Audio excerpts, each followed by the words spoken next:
Bueno, muy bien. Ley de alquileres. Juntos por el Cambio se mete en la pelea con derogación y proyecto propio. Diputados de Juntos por el Cambio han presentado un pedido de sesión especial para derogar la ley luego de que el Frente de Todos anunciara su propio proyecto. Un debate pendiente, el de ley de alquileres. Para eso hemos invitado al piso a la doctora Verónica Sacheta, que es titular de Defensa del Consumidor e Inquilinos de Río Cuarto. Doctora, ¿cómo le va? Un gusto, un placer saludarla. ¿Qué tal? Buenas tardes. Bueno, ¿qué hacemos con la ley? ¿Derogarla es una alternativa? ¿No? No, la verdad que derogarla traería muchísimos inconvenientes y ni hablar de que tiene artículos que realmente son buenos, tales como fijar un domicilio electrónico que hoy por hoy ayuda no solamente en una cuestión de gastos, sino de tiempo, realizar la notificación electrónica. Entonces, derogar todos los artículos por ahí es demasiado. Sí, los dos puntos más críticos, que son las actualizaciones en base al índice y el plazo de los 3 años. Vamos a sumar, si está ok, a Natalia Ranzulia, que es del Movimiento Nacional de Inquilinos, y a Maximiliano Vita, referentes de Inquilinos de Córdoba. Bueno, Natalia, Maxi, ¿cómo les va? Un gusto, un placer, buenas tardes. Buenas tardes. Buenas tardes. Bueno, vamos a empezar con Natalia. Bueno, ¿qué opinas, Natalia, respecto a este debate de ley de alquileres pendiente? ¿Qué es lo que debiera pasar según la mirada de ustedes? En principio creo que es un debate tramposo. La ley sí o la ley no, en estos términos tan, tan estrictos, me parece que no es el debate. El debate es cómo accedemos a un derecho, como es la vivienda, y cómo garantizamos ese derecho desde las políticas públicas. Dicho esto, con la ley va a pasar que o se modifique o se derogue, está por fuera de lo que podemos hacer las personas a título individual. Coincido con que derogarla no debería ser una alternativa, es una ley que no tenía autoridad de aplicación, que no se ha dado el tiempo correcto para poder ver si funciona o no. Entiendo que los dos puntos más críticos, al decir de algunos de los sectores y al replicar de varios medios, aparecen como el plazo y el índice de actualización. El índice de actualización no nos beneficia porque tiene un componente salarial que es ficticio, ninguna persona gana, no es el común de la gente ganar lo que hoy es un RIPTE, que es un salario de 107.000, que es un promedio para otros fines, no para los fines de alquileres. Y además el plazo nos vino a, por lo menos, dar un poco más de estabilidad a quienes si no teníamos contratos de 2 años y renovaciones anuales muy por fuera de cualquier marco regulatorio. Maximiliano, ¿cuál es la mirada de ustedes? Bueno, yo coincido un poco con Natalia. Yo creo que es difícil poder hablar sobre el funcionamiento o el fracaso de una ley que, por un lado, ha tenido componentes del transcurso de la pandemia, que ha sido casi 1 año y medio, y además también un decreto de alquileres que tuvo casi 1 año, donde los contratos se prorrogaron de manera automática, se congelaron el precio de los alquileres y a su vez también se suspendieron los desalojos. En ese marco no ha habido una cierta normalidad, ni hablar, como decía Natalia recién, tampoco un órgano de aplicación donde permita saber realmente si esta ley está funcionando o no. Y en este caso yo creo que discutir el término o plantear la modificación, la derogación de la ley de alquileres como si fuese la culpable o el problema de fondo que hoy tienen las familias que no acceden a una vivienda propia, dista mucho de la realidad. Yo creo que si nosotros seguimos en los términos de discutir ley de alquileres sí, ley de alquileres no, estamos viendo solamente el árbol y no la integridad del bosque, donde creemos que tiene que haber distintas medidas de manera integral que puedan, por un lado, asegurar lo que se vaya a modificar o discutir. Si no, seguiremos discutiendo y debatiendo. Esta ley de alquileres tuvo un debate de 5 años, donde tuvo casi 2 votaciones por unanimidad en ambas cámaras y después tuvo 2 tratamientos en particular, o sea que debate ha tenido la ley. Y esa ley se generó y se discutió y se debatió porque la situación en la cual estábamos tampoco era ideal. Por lo tanto, hoy plantear que la solución es volver atrás de lo que estábamos antes, no claro, creemos que sea hoy en día la solución en este sentido. Y ni hablar de que también creemos nosotros que, siendo los puntos más discutidos, el plazo mínimo y a su vez la forma de cálculo que tiene hoy la ley, a mí me gustaría saber qué opinan aquellos que no consideran que tiene que haber un ajuste de acuerdo a un índice en particular, sino de un acuerdo entre las partes. Bueno, ¿qué es lo que hoy plantean las inmobiliarias o los propietarios con respecto a cuánto tiene que ser hoy el ajuste? Porque me parece que por ahí tiene que ser la discusión también. Hoy nos confunden, nos dicen que conviene otro índice, que conviene que las partes se sienten a discutir, y si hoy estamos hablando de un índice de un ajuste semestral acumulativo del 20%, daría a los últimos 6 meses del contrato, de 6 meses del contrato, un ajuste del 72% contra el 50 y casi 53% que ha dado, que es un índice alto, sí, el índice de alquiler para marzo.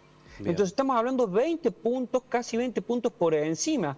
Ni hablar de que ya hemos visto muchos contratos planteando que hay una inflación que va a superar el 50%, entonces hace un ajuste semestrales del 25%. Bueno, haciendo el mismo cálculo, esa familia que firma con un contrato por fuera de la ley de alquileres va a pagar un 95% de aumento en ese contrato, Maxi, contra un 53%, como dije recién, si hubiera firmado con la nueva ley de alquileres y en la vigencia o lo que sería el aumento del segundo año de contrato. Vamos a ver si podemos ir hablando entre los tres, así por los tiempos básicamente televisivos. Doctora, ¿qué opinión tiene respecto a cuál sería la mirada para empezar a buscar un horizonte que deje conforme a las partes?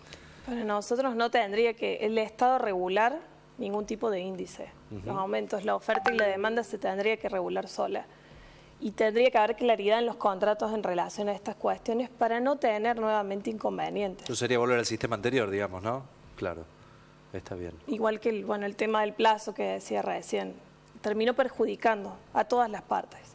Agregar un año más porque implica mayores gastos a la hora de mudarse, ya sea destino vivienda o destino comercial. Entonces, en vez de beneficiar, perjudicó cuando el sistema anterior funcionaba bien. Natalia. Sí, a mí me preocupa mucho que esto le esté diciendo a alguien que está encargado de defender a los consumidores e inquilinos. Realmente la relación asimétrica de poder que tenemos quienes alquilamos con respecto a las personas que nos alquilan es mucha como para pensar que hay una posibilidad de acuerdo entre partes que de alguna manera garantice todos los derechos. Está claro que hasta acá venimos perdiendo a los inquilinos, que somos quienes tenemos que poder tener nuestro techo de esta forma. Y creo que esto de poner en las mismas condiciones a quienes alquilan con fines comerciales, a quienes alquilamos con fines de vivienda, incluso de poner las mismas condiciones a quienes tienen una o dos propiedades con respecto a aquellas personas o conglomerados que tienen muchas más, la realidad es que lo que hace es no garantizar los derechos de los inquilinos e inquilinas. Me parece que volver al sistema anterior no es una posibilidad. Realmente hablamos de contratos abusivos, de inmobiliarias que están por fuera de la ley, de un organismo de control que termina siendo el mismo organismo que regula a una de las partes que sale ganando, que son los corredores y las corredoras inmobiliarias. Me parece que no hay ninguna posibilidad de eso. Con respecto al plazo, realmente el problema es la inflación, no la ley de alquileres y el plazo. Si habláramos de una economía que no fuese inflacionaria, podríamos hablar de un plazo de 5, de 10 años, y lo mismo, si habláramos de uno, incluso se quejarían, porque el tema es que hay una ganancia cada vez que hay un contrato, cada vez que se realiza un contrato que tiene una de las partes, y que si el contrato tiene más tiempo de duración, no se expresan los mismos valores. Hay un vagón en el tren que tiene que ver con una cuestión inflacionaria muy fuerte, muy alta en la Argentina, que lógicamente complejiza estos temas que se tratan. Maximiliano. Sí, yo creo que también en este sentido hablar de acuerdo entre partes cuando nosotros como inquilinos nos sentamos y casi firmamos un contrato de adhesión, realmente es muy difícil de comprender o de aceptar.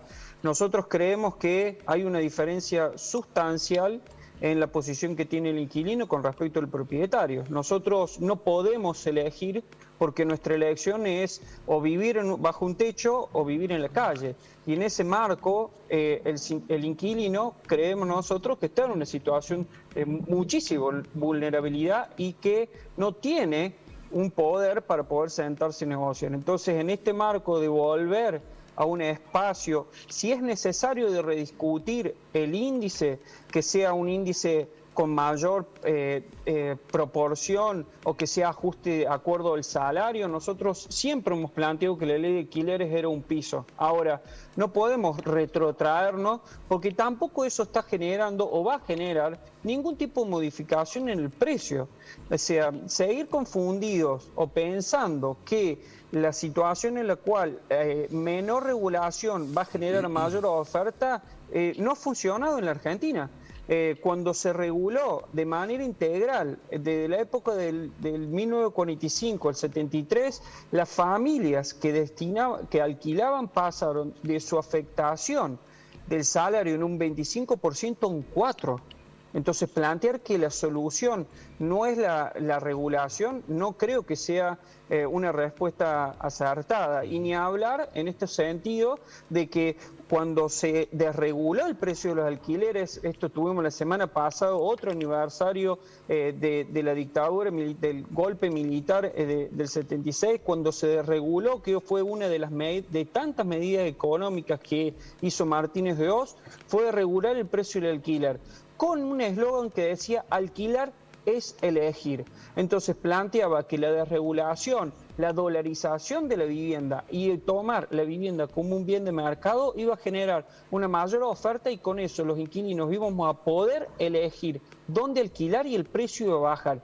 Díganme si eso ha sucedido del año 73 para acá. En ese sentido, vuelvo a insistir, el impacto era de un 4% del salario y hoy estamos hablando superior al 50%. Entonces, la solución tiene que ser un Estado presente que garantice, que controle y que ante todo, si tiene la cobertura del derecho constitucional de la salud, del derecho constitucional de la educación, ¿por qué no avanza en el derecho constitucional al acceso a la vivienda digna? Sí, allí hay uno de los debates también. Doctora, para empezar a cerrar el tema, ¿qué expectativas tienen ustedes respecto al tratamiento de este tema que se ha politizado tanto y que, bueno, está previsto en este año empezar a tener alguna solución? ¿Cuál es la mirada que ustedes tienen y qué es el objetivo que prevén con este tema? Evidentemente que va a llevar mucha discusión, tal como lo ves acá. Hay muchas opiniones contrapuestas y muchos intereses también. Sinceramente, esperamos que lo que se resuelva sea lo mejor para ambas partes, para que la situación que hoy están viviendo todos, que realmente es desesperante, empiece a haber un poco más de luz y se resuelva. Para cerrar, Natalia y Maxi, les pido lo más sintético que puedan.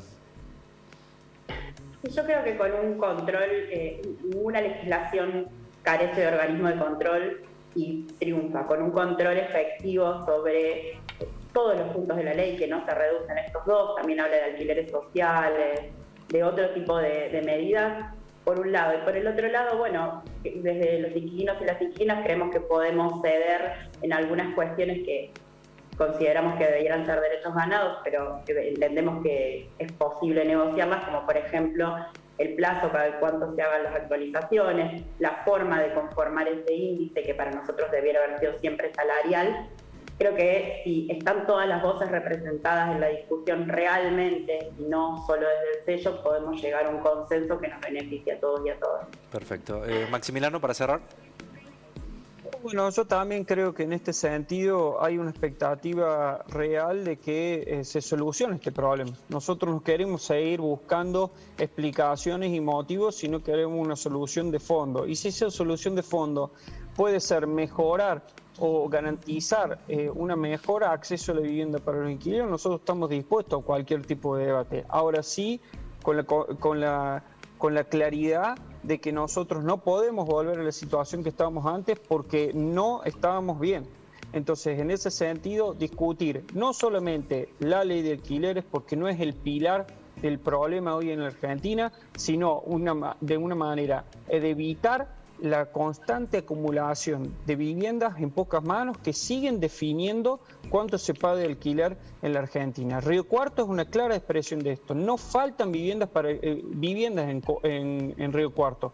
Hay muchísimas viviendas vacías Y en ese sentido, si nosotros seguimos considerando que la solución son exenciones impositivas o seguir dándole dinero a constructoras que lucran con nuestra necesidad de vivienda, difícilmente podremos acceder a una vivienda propia o en su defecto alquilar de manera justa en Argentina. Allí estaba también el tratamiento de vivienda ociosa, ¿no?, que estaba previsto.